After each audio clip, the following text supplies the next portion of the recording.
propostas na área da microeconomia ocuparam boa parte dos trabalhos no plenário Ulisses Guimarães, mas no final houve polêmica em torno de outro assunto. A gente vai falar com a repórter Dini Moraes, que acompanhou a sessão e tem as informações. Olá, Dini, boa noite. Que assunto foi esse, hein? Boa noite, ACN. Boa noite a todos que nos acompanham agora ao vivo pela TV Câmara.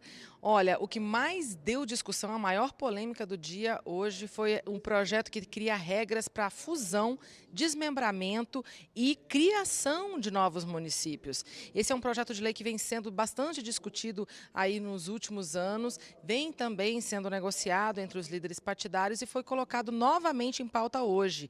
Mas a divergência continuava muita, o placar estava apertado, lembrando aí que é um projeto que precisa de pelo menos 257 votos favoráveis para ser aprovado e acabou que o próprio relator do projeto, o deputado Carlos Gaguin, pediu para que ele fosse retirado de pauta e fosse adiada a votação para a semana que vem, na terça-feira, a princípio.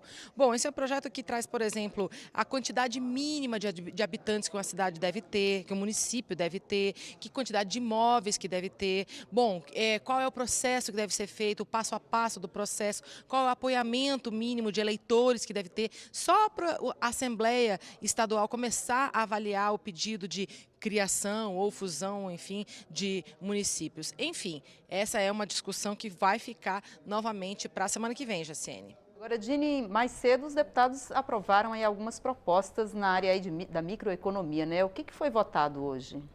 Então, foram votados dois projetos, esses dois projetos eles estão na lista dos projetos considerados prioritários pelo governo na área econômica, projetos que tramitam aqui no Congresso Nacional, né? E por causa de um acordo, foi possível a votação sem obstrução. Não que houvesse acordo em todos os pontos dos projetos, mas eles foram votados sem obstrução e o que havia aí divergência foi ou colocado a voto ou foi negociado.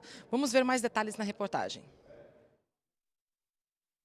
Se nós vamos criar novos municípios, nós vamos pegar o recurso dos municípios que já é minguado e vamos dividir para mais uma estrutura com prefeitura, com servidores, com vereadores.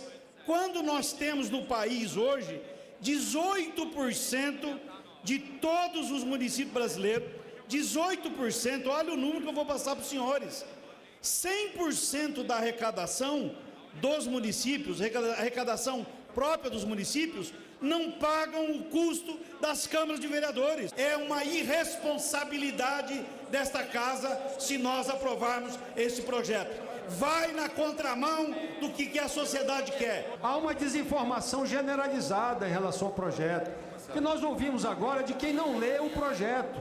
O projeto não obriga a criação de municípios. O projeto faculta as Assembleias Legislativas, observando os critérios que foram discutidos, aprovar ou não aqueles estados que acham que já tem um conjunto de municípios razoável, representativo pelos critérios estabelecidos, não é obrigado a criar.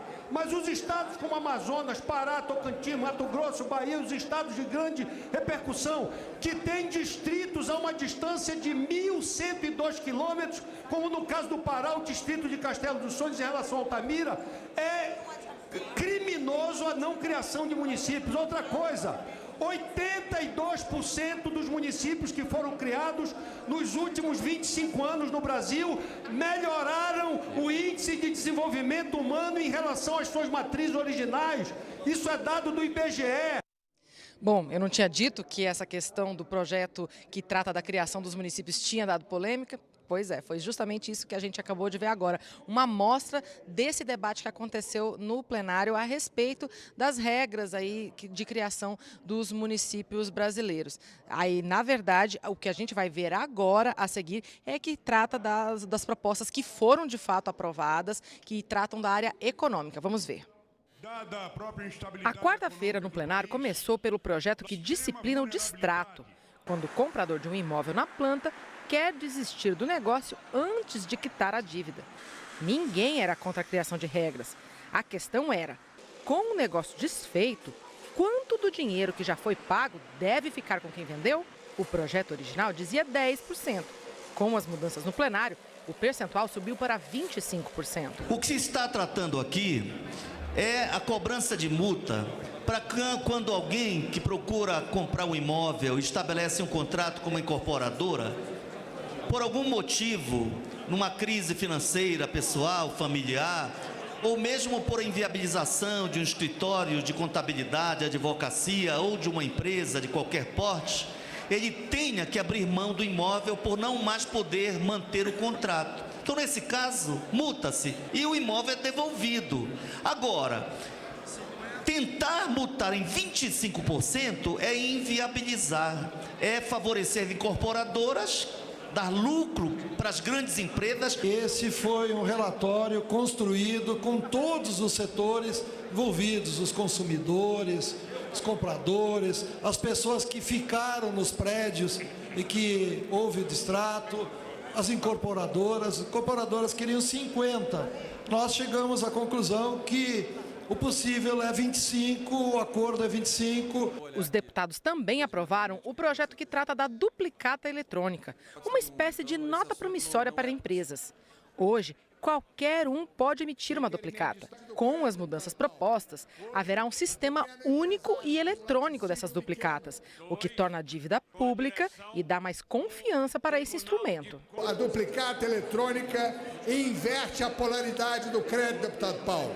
Hoje, um pequeno empresário de um laticínio pequeno vende a um supermercado do tamanho do Pão de Açúcar, ele, além de entregar a sua mercadoria, deputado, ele vai ter que ir lá se submeter àquele supermercado para pedir um aceite na sua duplicata, o que restringe o crédito e condiciona que ele faça aquele desconto na instituição bancária que convém ao tomador da mercadoria e ao tomador do crédito, deputado Arontes. O que propusemos na autoria desse projeto é exatamente inverter a polaridade do crédito e dar ao vendedor, ao pequeno empresário, a possibilidade de descontar aquela duplicata aonde quer que ele queira. Agora, Dini, essa semana havia expectativa aí para a votação do projeto que regulamenta o transporte de cargas no país, né? A proposta não foi votada, ficou para a semana que vem? Exatamente. Os líderes partidários até se reuniram hoje com o presidente da Câmara, Rodrigo Maia, e chegaram a tratar desse assunto. E foi colocado como um dos assuntos a serem pautados. Então, a proposta chegou a entrar na pauta aqui do plenário, mas não houve tempo de votar, né? Acabou ficando para a semana que vem, assim como esse outro projeto que trata da criação dos municípios, Jacene. Tá certo. Dini, muito obrigada pelas informações. Até mais, boa noite.